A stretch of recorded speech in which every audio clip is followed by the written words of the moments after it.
नमस्कार दोस्तों, स्वागत है आपका मेरे चैनल पे। दोस्तों, अडानी डिफेंस ने अब एंटी ड्रोन सिस्टम को गवर्नमेंट एजेंसीज के सामने डेमोन्स्ट्रेट किया है। आज इसी के ऊपर बात करेंगे। चलिए दोस्तों शुरू करते हैं। तो दोस्तों, मिनिस्ट्री ऑफ सिविल एविएशन से कंडीशनल एग्जम्पशन यानी कि एक छूट मिली है अडानी डिफेंस सिस्टम और टेक्नोलॉजीज लिमिटेड को। तो उसके बाद इसने एंटी ड्रोन सिस्टम को गवर्नमेंट एजेंसीज के सामने दिखाया है और ये छूट उसे उन गवर्नमेंट ऑर्गेनाइजेशंस के लिए मिली है जो ड्रोन्स यूज करती हैं और उनके सामने इसने काउंटर ड्रोन सिस्टम का प्रदर्शन किया है। और यह भी बताया जा रहा है कि अडानी ग्रुप ड्रोन्स मॉडल को ऑपरेट करने के लिए jet axis unmanned machine private limited company का इस्तेमाल करता है।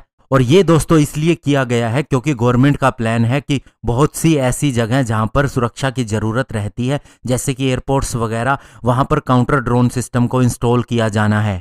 और साथ ही यह भी बताया जा रहा है कि मिनिस्ट्री ऑफ सिविल एविएशन और कंपनीज को भी इनवाइट कर सकती है ऐसे ही प्रोडक्ट के प्रदर्शन के लिए, और इसके अंदर सागर डिफेंस आइडिया फोर्स भी शामिल हो सकते हैं। चूंकि दोस्तों अब इंडिया अनमैन्ड एयरक्राफ्ट सिस्टम या फिर ड्रोन्स की बात करें, अलग अलग पर्पजेस के लिए इन्हें एक इकोसिस्टम का हिस्सा बनाना चाहता है। और इसीलिए दोस्तों गवर्नमेंट ने कई स्टैंडर्ड ऑपरेटिंग प्रोसीजर भी इशू किए हैं और साथ ही वह इन ड्रोन अटैक से अपनी सिक्योरिटी इंस्टॉलेशन को बचाना भी चाहती है। और दोस्तों इसीलिए bureau of civil aviation security यानी कि BCAS ने एक सर्कुलर भी इशू किया है जो कि बताता है बेसिक रिक्वायरमेंट और टेक्निकल स्पेसिफिकेशन क्या होनी चाहिए काउंटर ड्रोन टेक्नोलॉजी की। और साथ ही दोस्तों ये सर्विलियंस डिटेक्शन और ड्रोन्स के न्यूट्रलाइजेशन के लिए सॉल्यूशन के बारे में भी बताता है।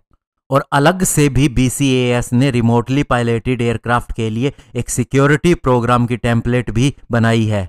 और मिनिस्ट्री ऑफ होम अफेयर्स की गाइडलाइन के हिसाब से BCAS ने एक और ऑपरेटिंग प्रोसीजर भी बनाया है जो बताता है कि किस तरह से सिविलियन फ्लाइट्स को रोका जाएगा अगर किसी भी तरह का फ्लाइंग ऑब्जेक्ट पता चलता है, डिटेक्ट होता है और उससे हमें कोई थ्रेट हो सकता है तो। और इसके लिए एयरक्राफ्ट रूल्स 1937 के अंदर रूल 15A भी इंसर्ट किया गया है यानी कि ऐड किया गया है। और साथ ही DGCA ने सिविल एविएशन रिक्वायरमेंट भी इशू की है ताकि ड्रोन्स की मैन्युफैक्चरिंग और इनके ऑपरेशन को रेगुलेट किया जा सके। तो इस तरह से दोस्तों जो ये सारी गाइडलाइन जारी की गई हैं और सारा प्रोग्राम बनाया गया है, तो इससे एक बात तय है कि आने वाले समय में इंडिया में ड्रोन्स का इस्तेमाल बहुत ज़्यादा होने वाला है। और इसीलिए स्टार्टअप भी शुरू किए गए हैं और अडानी डिफेंस लंबे समय से इजरायली कंपनी के साथ में भी अनमैन्ड एरियल व्हीकल के ऊपर काम कर रहा है और इंडिया के अंदर इसने एक फैक्ट्री भी लगाई थी इसे बनाने के लिए। तो आगे चल के दोस्तों अनमैन्ड कॉम्बैट एरियल व्हीकल भी अडानी डिफेंस बना सकता है।